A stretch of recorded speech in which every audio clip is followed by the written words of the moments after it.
आज भी ये सवाल लोगों को कचोटता है कि राधा और कृष्ण का प्रेम कभी शादी के बंधन में क्यों नहीं बंध पाए। जिस सिद्ध से कृष्ण और राधा ने एक दूसरे को चाहा, वे रिश्ता विवाह तक क्यों नहीं पहुंचा। क्योंकि संसार की सबसे बड़ी प्रेम कहानी विरह का गीत बनकर रह गया। राधा और कृष्ण की प्रेम कहानी सदियों बाद भी लोगों के दिलो दिमाग में ताजा है। एक ऐसा प्रेम जिसमें किसी ने कृष्ण भक्त की राह देखी तो किसी ने इस कहानी को विरह का गीत समझकर गुनगुनाया। कृष्ण और राधा का प्रेम जितना चंचल और निर्मल रहा, उतना ही जटिल और निर्मल भी। सदियों से भले ही कृष्ण के साथ राधा का नाम लिया जाता रहा है, लेकिन प्रेम की ये कहानी कभी पूरी नहीं हो पाई। आज भी ये सवाल लोगों को कचोटता है कि राधा और कृष्ण का प्रेम कभी शादी के बंधन में क्यों नहीं बंध पाया। जिस सिद्ध से कृष्ण और राधा ने एक दूसरे को चाहा, वे रिश्ता विवाह तक क्यों नहीं पहुंचा।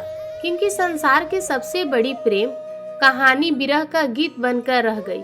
क्या वजह है कि राधा से सच्चे प्रेम के बावजूद कृष्ण ने रुक्मणी को अपना जीवन साथी चुना था।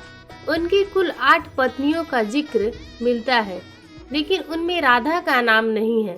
इतना ही नहीं, कृष्ण के साथ तमाम पुराणों में राधा का नाम नहीं मिलता है। भगवत गीता से महाभारत तक कहीं नहीं राधा का नाम। राधा का अंतिम समय कहाँ बीता और किन हालातों में राधा ने जीवन के अंतिम क्षण बिताए। जिस राधा को कृष्ण की परछाई समझा जाता है, उसका क्या हुआ, ये सब एक रहस्य बन चुका है। राधा का नाम भगवत गीता से लेकर महाभारत तक कहीं नहीं मिला। राधा के बिना जिस कृष्ण को अधूरा माना गया है, उनकी कथाओं में राधा का नाम तक नहीं है। इस रहस्य को समझने के लिए उनके धरती पर उतरने की वजह को जानना होगा। ऐसा कहा जाता है कि राधा धरती पर कृष्ण की इच्छा से ही आई थी। भादो के महीने में शुक्ल पक्ष की अष्टमी के अनुराधा रावल गांव के एक मंदिर में राधा ने जन्म लिया था। यह दिन राधा अष्टमी के नाम से मनाया जाता है। कहते हैं कि जन्म के 11 महीने तक राधा ने अपनी आंखें नहीं खोली थी। कुछ दिन बाद वे बरसाने चली गई, जहां पर आज भी राधा रानी का महल मौजूद है। राधा और कृष्ण की पहली मुलाकात भांडीर वन में हुई थी। नंद बाबा यहाँ गाय चराते हुए कान्हा को गोद में लेकर पहुँचे थे। कृष्ण की लीलाओं ने राधा के मन में ऐसा छाप छोड़ी कि राधा का तन मन श्याम रंग में रंग गया। कृष्ण राधा की नजरों से ओझल क्या होते, वे बेचैन हो जाती।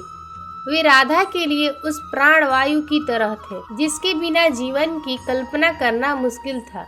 कहते हैं कि राधा को कृष्ण से विरह का श्राप किसी और ने नहीं बल्कि सुदामा से मिला था। वही सुदामा जो कृष्ण के सबसे प्रिय मित्र थे। सुदामा के इस श्राप के चलते ही 11 साल की उम्र में कृष्ण को वृंदावन छोड़कर मथुरा जाना पड़ा था। श्री कृष्ण और राधा गोकुल एक साथ निवास करते थे।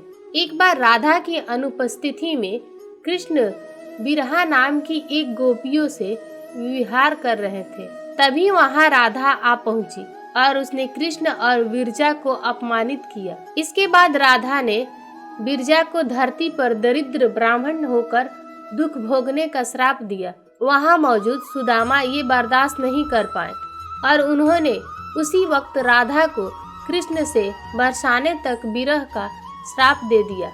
100 साल बाद जब वे लौटे, तब बाल रूप में राधा कृष्ण ने यशोदा के घर में प्रवेश किया। वहां रहे और बाद में सबको मोक्ष देकर खुद भी गोलोक लौट गए। कृष्ण की हो करके भी उनको न होने का पछतावा राधा को हमेशा रहा। अंतिम समय में जब राधा ने खुद को अपना अर्धांगिनी न मानने का कारण कृष्ण पूछे तो कृष्ण वहां से बिना कुछ कहे चल पड़े। राधा क्रोधित हो आई और चिल्लाकर ये सवाल दोबारा किया। राधा के क्रोध को देखकर कृष्ण मुड़े तो राधा भी हैरान रह गई। कृष्ण राधा के रूप में थे।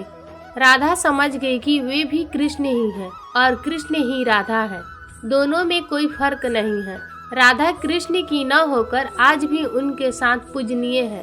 राधा कृष्ण के प्रेम की ये कहानी अधूरी होकर के भी अमर है। दोस्तों, अगर ये कहानी आप लोग को अच्छी लगी हो तो हमारे चैनल को सब्सक्राइब करें।